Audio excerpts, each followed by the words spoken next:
Hello everybody, GZTV, welcome back to another video. I've been really excited overnight. I could hardly sleep because I couldn't wait to shoot this video. This is one of my favorite movies of all time, and it came out before I even started my YouTube channel, so I figured it was my movie day. I had to watch a movie for the channel. I saw this pop up on HBO Max and I was like, you know what? I need to revisit this. This movie is an absolute masterpiece. Let's see if it was as good as it was when I saw it in the theater. And guys, good news. It's damn near even better. Like all the underlying messages. The fact that this is a DC Universe movie and it just fits that aesthetic, I think it's great. We're going to get into the plot and the critical reception. This is pretty much a spoiler review, so if you don't know what happens in this movie, if you've never seen it, go watch it. It's amazing. If you have HBO Max, you can probably watch it there. I'm sure you could, I don't know, you could find it somewhere. But a clown and aspiring stand-up comedian, Arthur Fleck, lives with his mother Penny in crime-ridden Gotham City. So already, this is setting up to be a DC film. It's taking place in Gotham City. You can already feel it, and there's so many little sprinkles of the Batman universe put in this movie, and I think it's awesome. I love that they did that. But at the same time, it still is a standalone film and feels that way. So I think that's great. Arthur suffers from a neurological disorder that causes him to laugh at inappropriate times, requiring medication for which he depends on social services. I'm not sure if this is like an actual condition or not, but yeah, he actually can't control himself. He laughs at the most inappropriate times, and I think that's a really cool dynamic with the Joker laugh, and that would explain why he laughs like that, why he laughs obnoxiously at everything, you know. After Arthur is attacked by juvenile delinquents, Arthur's coworker Randall gives him a revolver for self-defense, and Randall's probably going to he's going to regret this later on in the movie. It comes full circle back around at him. This is what you get for giving someone with a disorder a gun. Arthur pursues a relationship with his neighbor, single mother Sophie, and invites her to see his routine at a comedy club. So there's also this romance dynamic. This movie just crams a bunch of things in, and it does it well. It perfectly fits into the movie. I love that a guy like Joker, like a social delinquent, is finding love in this movie. You never really see true love in any of Joker's appearances. So I think this is cool. This is a lot more personal. This is a lot more serious and a lot less fun, a lot less lighthearted than any time we see Joker. The reason he's laughing is because he's just trying to get through the pain. He's just trying to bring joy to the world because he's not a joyful person himself, and there's just this dark reality check with the Joker in this movie. I think it's awesome. At a children's hospital, Arthur is fired when he accidentally exposes the gun, and Randall lies that it is Arthur's. Snitch ass boy. Depressed on the subway, still in clown makeup, Arthur is beaten by drunk businessmen from Wayne Investments. He shoots and kills two of them in self-defense and murders the third as he attempts to flee.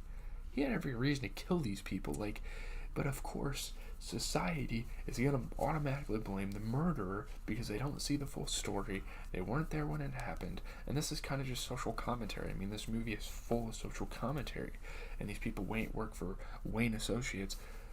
Thomas Wayne, a guy that Arthur doesn't like, of course, and he figures out some things about his mother's relationship with him later, and he just resents him even more. He keeps learning stuff about his mother, he keeps learning stuff about Thomas Wayne, and it doesn't get much better for him. You think he's in a bad spot in the beginning, and then things just keep crumbling down as we move on in the movie. The killings are condemned by billionaire mayoral candidate Thomas Wayne, their employer, who calls his political opponents clowns. Which, I mean, literally, Arthur Fleck is a clown. So, yeah, protesters don a clown mask in Arthur's image and kind of mock him for what he said. It's all about redemption, getting at the government for treating these people like trash, just treating them as another statistic. And yeah, man, I mean, it's a great message. I think this is a very, very relevant issue in government. It's awesome. I love it. Budget cuts shut down the social service program, leaving Arthur without his medication. So all these situations make things worse, and Arthur doesn't have medication, so now he is off the hinges. Sophie attends Arthur's stand-up routine, which goes poorly. He laughs uncontrollably, and his jokes fall flat. No one laughs at him. He's literally just laughing at himself the whole routine. Sophie is very supportive, though. She kind of chuckles at a couple of his jokes, which is obviously very that's very nice of her to at least to give out a little laugh. And yeah, Arthur intercepts a letter from Penny to Thomas, alleging that he is Thomas's illegitimate son, and berates his mother for hiding the truth. This whole time, Arthur Fleck he's a Thomas's son. At least that's what he thinks in the beginning of the movie. It just keeps getting worse and worse because as he keeps finding out more and more things, it just crumbles. This is one of the most tragic stories I've ever seen in a movie. It's very tragic, but yeah, I mean, I don't know, man. He goes to Wayne Manor where he meets Thomas's young son, Bruce Wayne, which is awesome, but flees after a scuffle with family butler Alfred Pennyworth. Alfred is a very big part of the Batman universe, so again, having these people in the film is awesome. I love it. And it is a Joker movie. This isn't really a Batman movie, but we're gonna get into some origin aspects of the Batman and why Joker hates Batman so much. He doesn't hate Batman because of Batman. And I mean, if you read the comics, I'm sure you would know that it's not really because of Batman that he necessarily hates Batman. That's the funny part of their relationship, and it's an interesting dynamic that doesn't exist between any hero-villain duo. Yeah. Penny suffers a stroke and is hospitalized, so yeah, it just keeps getting worse. His mother gets hospitalized. She's on her deathbed, pretty much. Arthur's idol, popular late-night talk show host Murray Franklin, mocks Arthur by showing clips of his failed performance, calling him a joker. And this pretty much inspires the whole villain image, the whole clown image. Guys like Murray Franklin and Thomas Wayne really were the roots of his evil. They really were the catalyst for his evil, and those are the guys that you can blame for this. He's making fun of his jokes, and yeah, although Arthur's a really big fan of Murray Franklin and he watches the show all the time, the fact that he's just degrading him this entire segment of his show, and he's watching this, and everyone in the studio audience, everyone at home is kind of watching this, it just rubs him the wrong way, and things are going to go down. And this movie doesn't hold back. This is a no mercy movie, no holds barred. They do everything in their power to make this one of the most disturbing, one of the most shocking, one of the most tragic stories you will ever see in cinema. Arthur confronts Thomas at a film theater, who tells him that he is not his father and Penny is not his biological mother. He's actually adopted. He doesn't know this. Penny never told him about this. And the fact that Thomas Wayne has to tell him this makes Joker even more upset. And he gets punched in the face, kind of like the little iconic scene there. In denial, Arthur visits Arkham State Hospital and steals Penny's files, which states she was a narcissist who adopted Arthur while working as a housekeeper for the Waynes in the 1950s. So, you could say there might have been an affair going on, but in reality, she was just working for Thomas Wayne, and she adopted him. She's a narcissist. She kind of had this interesting personality. I mean, the whole Fleck family's kind of just a messed up family. His father left him at a young age, and he got adopted by a narcissist, and yeah. Penny then raised Arthur with her abusive boyfriend, who later died in jail. So that was the only father figure that Arthur had his whole life, a guy that went to jail and died later on, and abused him, tied him to a radiator, did all these bad things. And this obviously adds on to the villain story. Most bad people in this world aren't just fortunate, two-parent household people, or at least stable relationships between their parents type of people. They've gone through some shit, and it leads up to bad things, and that's what happens with the Joker here. For allowing the abuse, Penny was sent to Arkham, to the asylum, because she's seen as just insane as her boyfriend for letting this happen. Distraught, Arthur enters Sophie's apartment unannounced. Like, he is just losing it. He is just having, like, mental breakdown after mental breakdown. So he literally just sits in her apartment, and it's very odd. There's a lot of bizarre moments. There's a lot of uncomfortable moments in this movie, and this is one of them. Frightened, Sophie asked him to leave. The relationship was a figment of Arthur's imagination. Like, he's been kind of visioning, like, them doing good things together, and this whole time, it was kind of like a plot twist. Like, it was kind of like a mini plot twist raveled up in this film.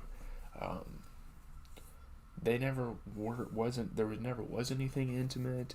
He didn't visit him in the hospital. I don't think she visited him in the hospital. That was one of the main things to support his mother. That didn't happen. The stand-up comedy show, visiting him, didn't happen. Anything they did, go to dinner, stuff like that, none of it happened. And it's very, very harsh. Thing that kind of sinks in as you're watching the movie. The following day, Arthur smothers Penny at the hospital, killing her. So he kills his mother. Obviously, all the pent-up emotion and rage, and he just takes it out on his mother.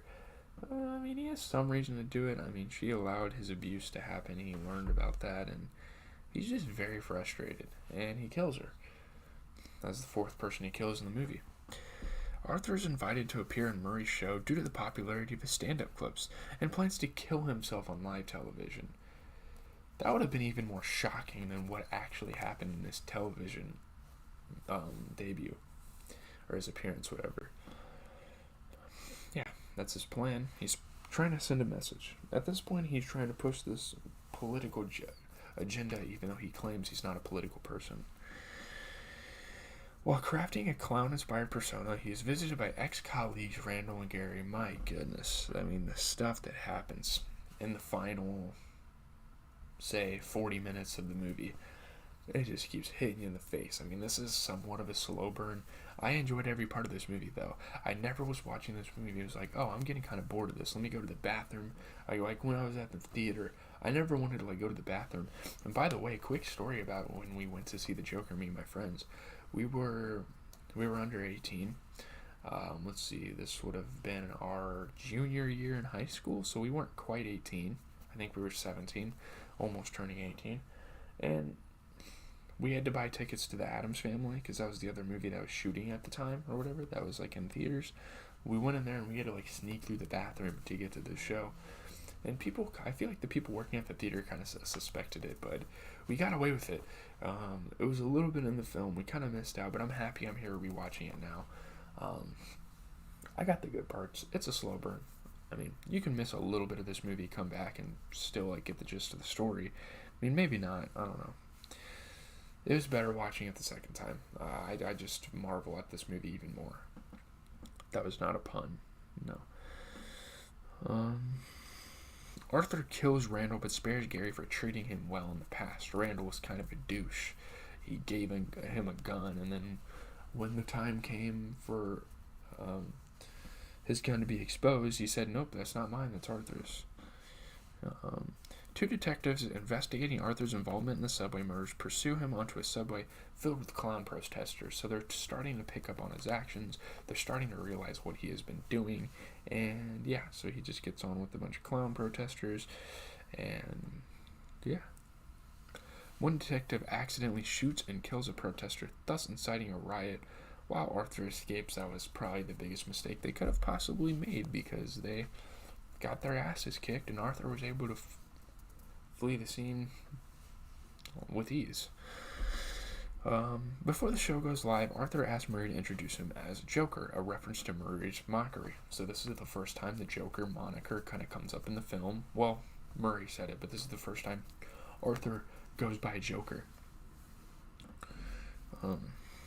Arthur begins telling morbid jokes, confesses to the subway murders, rants about how society abandons the downtrodden and mentally ill, and berates Murray for mocking him.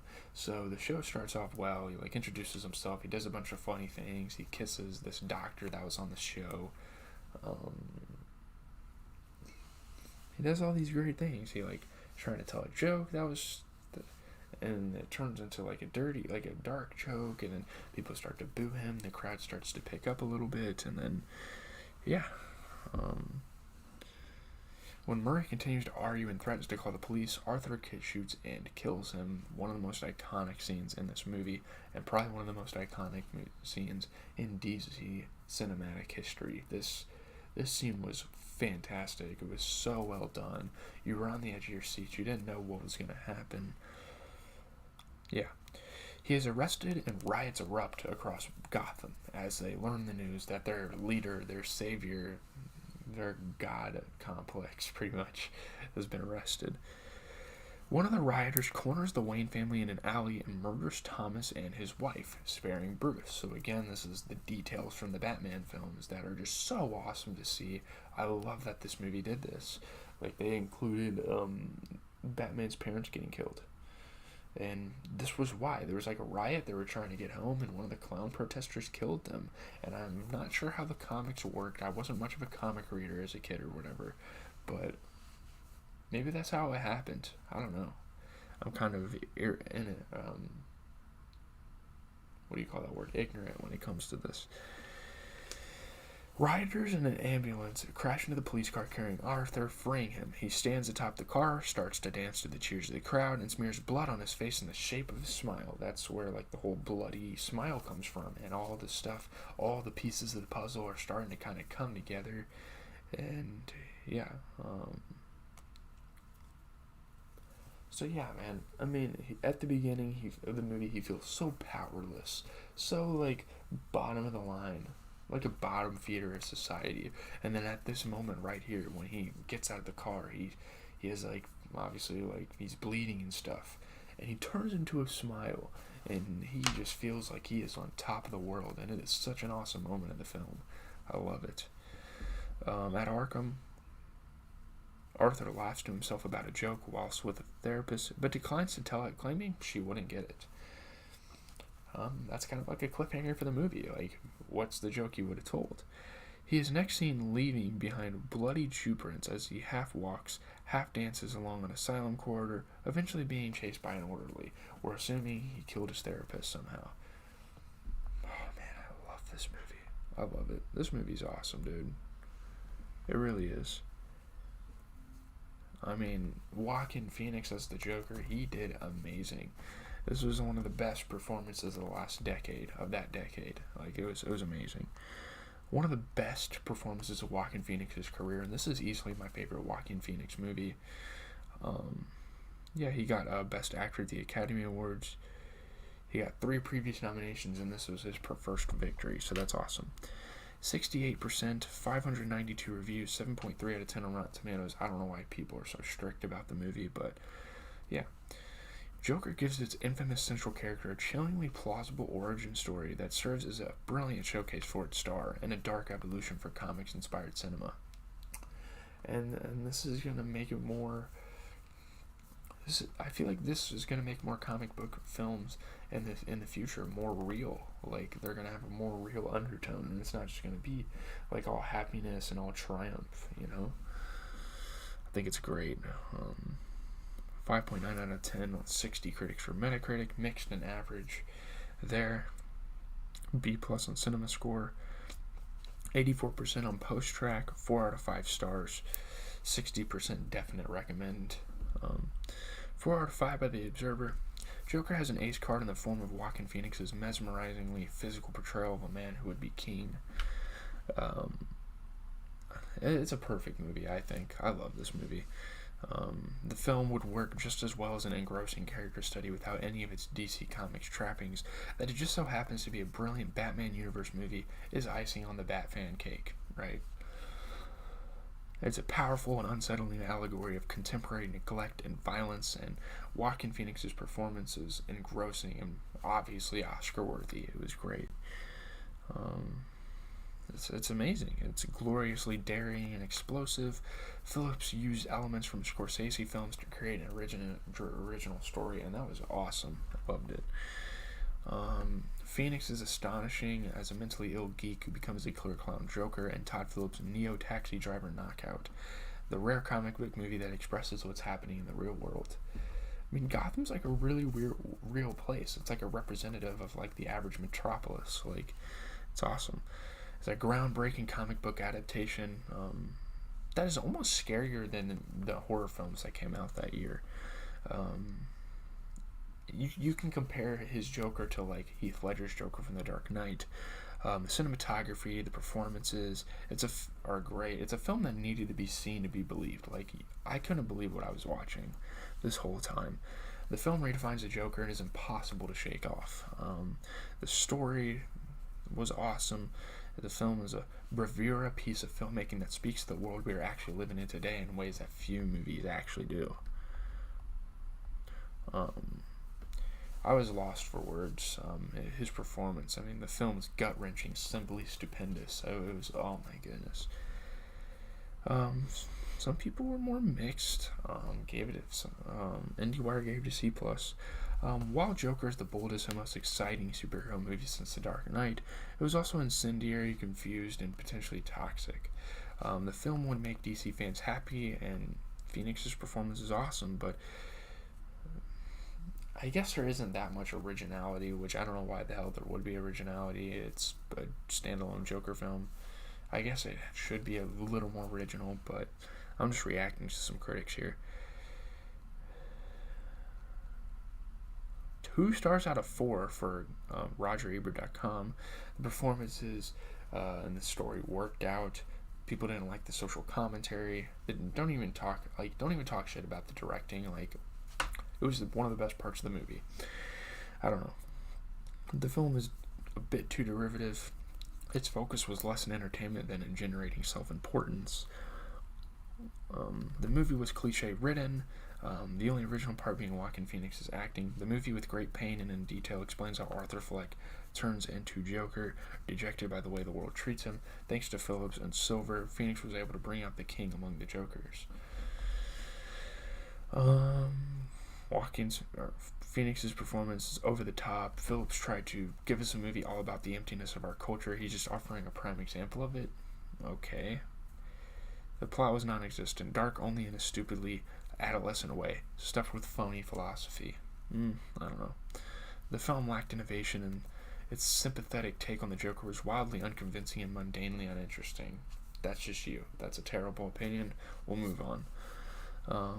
Joker was trying too hard to deviate from the comics, and as a result, coming off as an imitation of films like Taxi Driver. I've never seen that movie, so maybe. I don't know. The most disappointing film of the year? That is ridiculous, man. Phoenix's performance, the first act was great. People didn't like the film's political plot developments. It's derivative of Scorsese films. Dude, I think this movie's great. I think that if you haven't watched this movie, you should definitely check it out. It's a once in a generation film. Like, people are overhyping the fuck out of it. Like, dude, it's genuinely a good movie. Like, I don't know what there is bad to say about this movie. Like, you can come in my comments and you can say what you think is bad about the movie, but you're not gonna move me. You're not gonna like change my mind about this movie. I think it's fucking great. This movie's awesome. Like, genuinely awesome. So, yeah, you're not gonna change my mind a bit about this movie. Let's be honest. I think it's a masterpiece. Like, the story, how Joaquin Phoenix plays Joker, all the shots and the directing and the score was so, like, it was just looming throughout the movie. It was great. But if you haven't watched this movie, I mean, what are you doing? It's fantastic. It's one of the best DCU movies there will ever be. Like, besides The Dark Knight, this is probably my favorite, or in Batman. This is like a top